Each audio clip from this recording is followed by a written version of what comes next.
Hey guys, welcome back to my channel. In today's video, I'm going to show you how to use Kalshi website. First, go to the Kalshi website on your laptop and sign up with your email, create a password and complete identification. If asked once done, log into your account. After logging, go to the fund or cash deposit. Here you can link your bank account and deposit money. This is the money you will use to trade on Kalshi.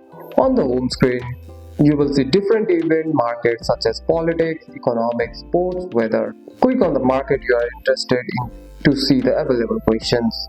Here you can buy contracts and hold them until the event ends. Sell early if the price goes up. Hold the settlement and earn $1 per winning contract.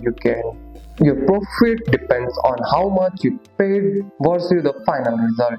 You can also go to the portfolio to see your opening trade, profit or loss. You can manage or close positions anytime before settlement. And that's it. That's all for today's video guys. If you found this video helpful, drop a like and subscribe for more videos. Thanks for watching. See you in the next one.